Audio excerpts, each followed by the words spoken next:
Case start करने से पहले मैं तुम लोगों के साथ एक बात डिस्कस करना चाहता हूँ। जब भी किसी परिवार की बेटी की शादी होती है तब लड़की के माँ बाप सोचते हैं कि अब उनकी बेटी की चाहत, उनकी बेटी की जो भी दिक्कत है वो हस्बैंड देखेगा, वही उसका करता धरता है, वो चाहे जैसे उसे रखे उसकी मर्जी।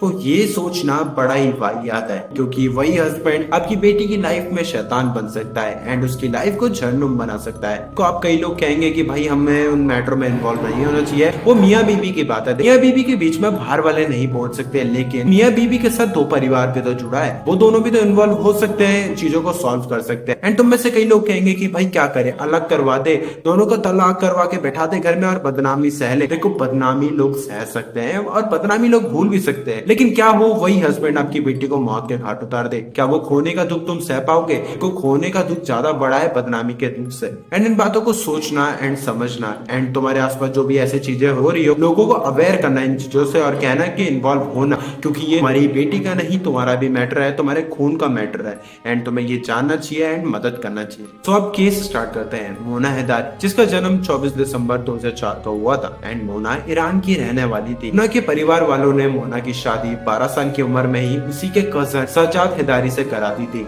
शादी के 2 साल बाद ही यानी कि 14 साल की उम्र में ही मोना ने 2 बच्चों को जन्म दिया एंड बच्चों के होने के कुछ साल बाद ही सज्जाद मोना को बहुत ज्यादा टॉर्चर करता था, फिजिकली एंड वर्बली बहुत ज्यादा अब्यूज करता था एंड मोना काफी टाइम से ये चीजें सही जा रही थी एंड मोना भी इन चीजों से बहुत ज्यादा परेशान हो चुकी थी। एंड जब मोना 17 साल की हुई, इसी टाइम पे उसका एक अकाउंट था सोशल मीडिया पे, जिसके थ्रू वो टर्की के एक अली नाम के बंदे से बात करती थी एंड बात करते करते ये प्यार में कन्वर्ट हो गया। मोना ने प्लान बनाया कि अब वो टर्की चली जाएगी एंड अली के साथ ही रहेगी। ऐसा भी नहीं था कि ये चीजें मोना ने अपने परिवार वालों से डिस्कस नहीं करी कि उसे तलाक चाहिए, उसका पति उसे मारता है। इनको चोट लगने वाली बात ये भी है कि भाई मोना की फैमिली वालों को पता था मोना कितनी तकलीफ में है, सज्जाद उसे कितना ज्यादा टॉर्चर करता है, लेकिन फिर भी मोना के परिवार वाले उसकी मदद नहीं करते थे। मोना कई बार तो अपनी फैमिली के पास वापस भाग के भी गई है, लेकिन मोना के फैमिली वाले उसे बहला फुसला के वापस सज्जाद के पास भेज दिया करते थे। लेकिन ऐसा आया मोना टर्की भाग गए। काफी आर्टिकलों में ये तो पता नहीं चला कि अली के साथ मोना का क्या सीन हुआ, उसके साथ रह रही थी या नहीं रह रही थी, लेकिन आर्टिकल में यही लिखा है कि मोना अकेले रह रही थी एंड उसको काफी ज्यादा दिक्कत हो रही थी।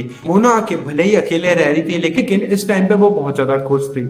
लेकिन तुम्हें पता ही है भाई, खुशी ज्यादा दिन नहीं टिकती। मोना के रिलेटिव उसके पास पहुंचे, उससे बहला फुसला के मना लिया, हम तेरा तलाक सज्जाद से करवा देंगे, तुझे हमारे साथ बस वापस चलना, मुझे कुछ नहीं होगा, हम तुझे तलाक तक दिलवा देंगे। एंड ये सोच के मोना भी मान गई। मोना वापस ईरान आ गई, जो कि मोना की बहुत बड़ी गलती है। मोना के वापस आने के कुछ ही दिन बाद यानी कि 6 फरवरी 2022 को सज्जाद और उसके जीजा ने मिलकर उसके गले को बड़े से चाकू से काट कर सज्जाद पूरे ईरान की गलियों में घूमता रहा, चिल्लाता रहा कि भाई देखो, चीटिंग करने की यही सजा होती है, भी ऐसा करेगा उसे यही सजा मिलेगी। लोगों ने सज्जाद की वीडियो बनाई और सोशल मीडिया में डाली, जो कि बहुत ज्यादा देखते ही देखते वायरल होने लगी। कुछ ही घंटों में सज्जाद को पुलिस वाले ले गए एंड कोर्ट में ये केस चला, जिसके बाद कोर्ट में जज ने सज्जाद को डेथ सेंटेंस दी। केस की बड़ी बकवास चीज तो मैं बताऊं, ईरान में या कह लो फिर हमारे देश में भी कुछ ऐसे सिमिलर कानून है कि अगर किसी हत्यारे को अगर विक्टिम के परिवार वाले माफ कर दे तो उस हत्यारे को काफी हद तक कम सजा मिल सकती है या फिर कह लो सजा ही नहीं मिल सकती। एंड ईरान का एक बड़ा ही अजीब कानून है, इसमें लिखा हुआ है अगर कोई पत्नी अपने पति को धोखा देते हुए मिलती है तो पति उसको जान से मार सकता है। ये कानून बड़ा ही अजीब है। सोचो, अगर पत्नी की गलती ना हो और पति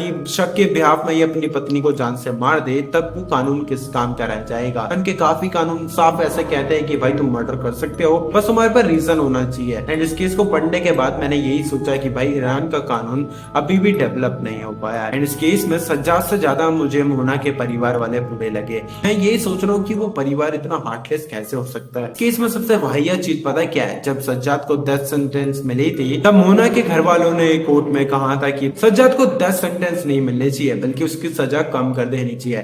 तब जाके सज्जाद को 8 साल की सजा हुई एंड अभी भी सज्जाद जेल में है, 8 साल की सजा काट रहा है। चीज समझ नहीं आई, मोना के परिवार वालों को अगर उससे इतनी ही प्रॉब्लम थी तो उसे घर से निकाल देते, मरने के लिए ऐसे क्यों छोड़ दिया। तो हैदारी का केस यही खत्म होता है एंड अभी जिसको सजा मिलनी थी सजा मिल गई है, लेकिन मुझे नहीं लगता ये सजा इतनी काफी है। ईरान में काफी हद तक वुमेन्स राइट्स में काम होने चाहिए एंड औरतों की सुरक्षा में और ज्यादा बढ़ावा देना चाहिए। मिलते हैं फिर किसी और वीडियो में, तब तक के लिए stay safe, healthy, bye bye.